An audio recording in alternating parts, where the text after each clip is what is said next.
Bonjour et bienvenue dans cette nouvelle vidéo. Donc aujourd'hui, je vais vous parler en fait de la psychogénéalogie, comment ça fonctionne, quel impact ça peut avoir sur nous et tout ça. Donc déjà la psychogénéalogie, c'est quoi? C'est en fait ce que l'on porte de nos ancêtres, qui se transmet. Donc c'est ce qu'on appelle aussi le transgénérationnel, c'est la même chose.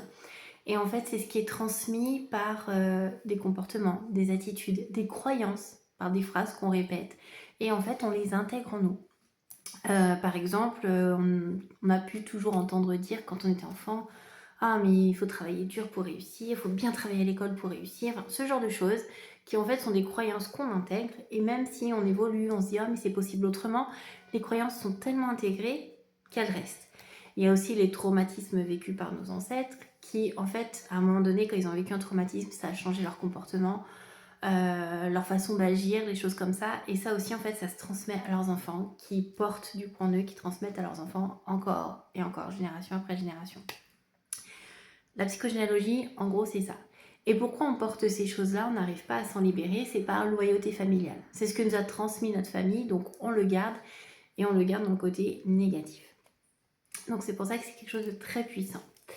Alors, c'est de la psychogénéalogie, enfin c'est de la psycho, il y en a qui peuvent dire ça n'existe pas, tout ça, mais maintenant, la psychogénéalogie, c'est aussi prouvé scientifiquement avec l'épigénétique. D'ailleurs, ça a été, il y a des études qui ont été faites, hein, notamment en Suisse pour ça.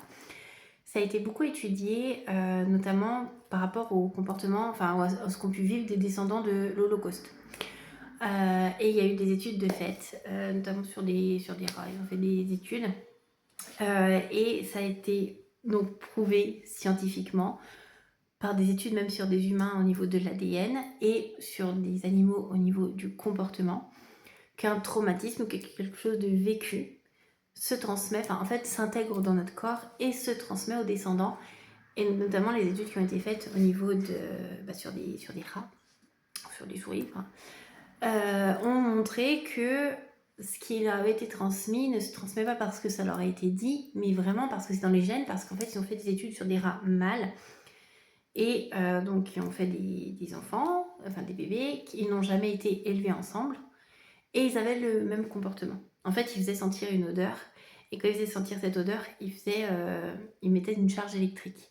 Donc l'odeur était associée à une douleur, ce qui a fait que eh bien, ces rats s'éloignaient, enfin, dès qu'ils sentaient l'odeur, c'était une douleur. Les enfants n'ont jamais eu ça, mais quand on leur faisait sentir l'odeur, eh bien, ils réagissaient comme s'ils allaient avoir mal. Et après, ils ont fait aussi d'autres tests sur des bébés qui ont été aussi élevés par d'autres mères que celles qui les ont fait.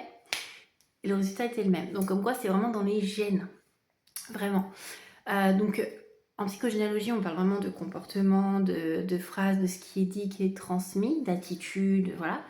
Mais là, on est vraiment sur le côté génétique. Voilà. Donc, en fait, il y a ces deux choses. Donc, c'est maintenant prouvé scientifiquement l'impact de ce qu'ont vécu nos ancêtres qui se transmettent de génération en génération. Il y en a qui parlent de jusqu'à 7 générations.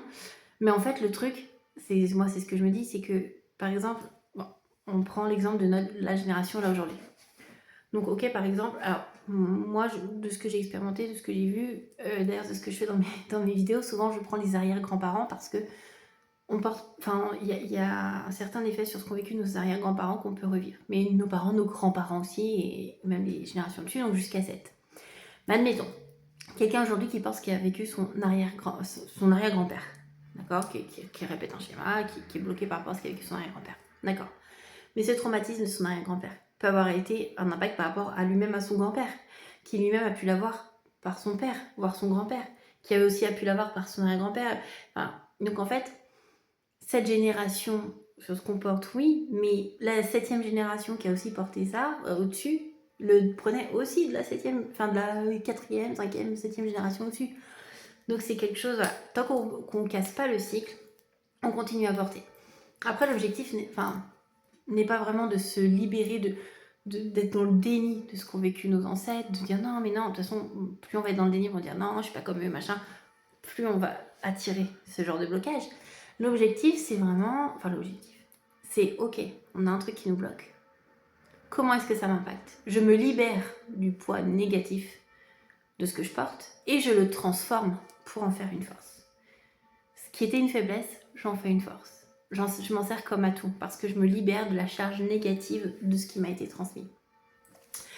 Ça, je trouve que c'est important parce que l'idée, c'est pas de se délester, de renier ses origines. Au contraire, c'est d'en faire une force et non plus d'y porter comme un poids, comme une charge, comme un boulet au pied.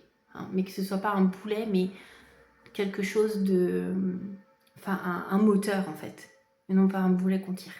Mais quelque chose qui nous porte et qui nous aide à avancer. Et aussi, j'ai parfois eu la question, là je vais en profiter pour y répondre parce que c'est quelque chose que j'ai pu voir, c'est oui, mais quand on est adopté, comment ça marche? On porte du coup ce que nos ancêtres biologiques ont vécu, puisque ça c'est dans l'ADN, ou ce que nos ancêtres, ceux qui nous ont adoptés, ou même les gens dans les familles d'accueil, ont vécu, parce que ça peut se transmettre par des comportements de ça. Donc quand on est adopté, comment ça se passe? Eh bien, on peut porter des deux. Évidemment, il y a dans les gènes. D'ailleurs, les maladies qui se transmettent, qui sont génétiques, hein, voilà, c'est dans les gènes. Et on peut, quand on remonte, trouver une explication suite à un traumatisme qui a déclenché une maladie. Hein. On le dit que les maladies sont parfois, souvent, ont une origine par rapport à quelque chose qu'on a vécu.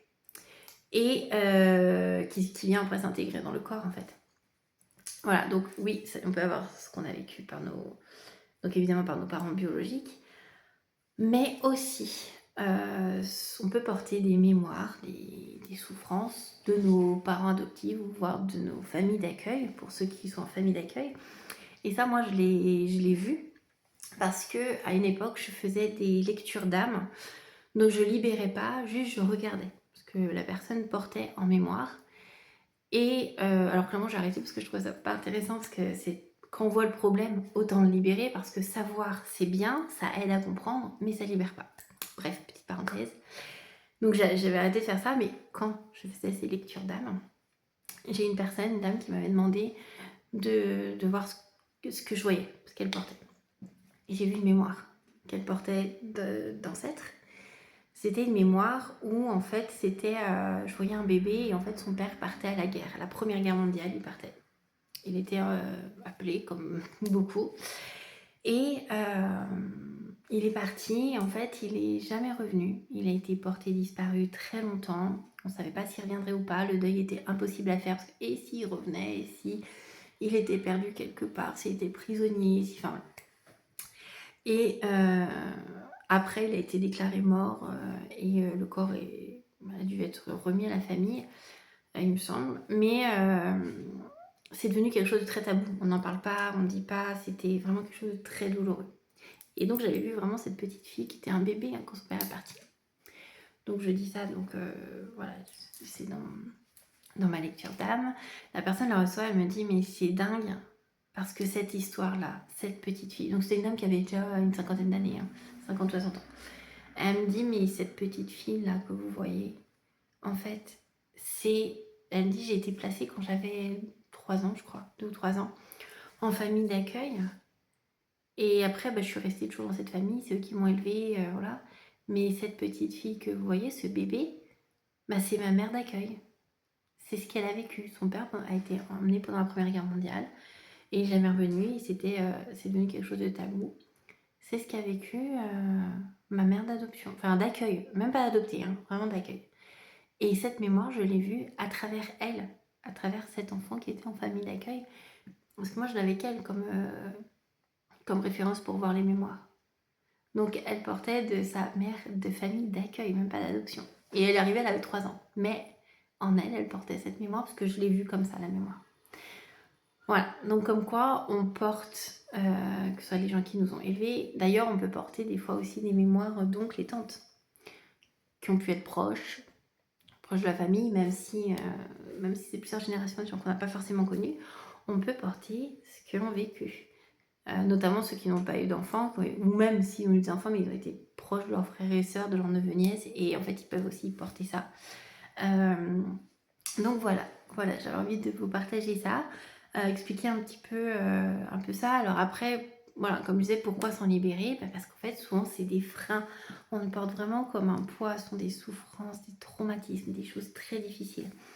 Donc en fait, en arrivant à se libérer du côté négatif, de la charge négative de cet héritage émotionnel, on peut avancer et faire sa propre vie. Et après, on peut même transformer ce traumatisme en force.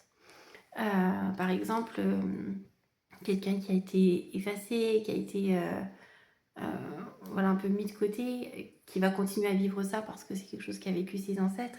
Après, c'est quelqu'un qui peut le jouer en force parce qu'elle a une certaine discrétion, une écoute pour les autres. Enfin, vous voyez, c'est transformer quelque chose qui a été négatif en force pour évoluer. Donc voilà, c'est un peu tout le principe de la psychogénéalogie, de ce qu'on porte de ses ancêtres. Moi, j'adore ça, c'est pour ça que je me suis spécialisée là-dedans. Donc si vous avez des questions sur le sujet, n'hésitez pas, vous pouvez me contacter vous avez aussi sur TikTok, Instagram, vous avez mon site internet, vous pouvez me contacter par mail si vous avez des questions en commentaire ici, n'hésitez pas. Et ben moi je vous dis à bientôt pour une prochaine vidéo.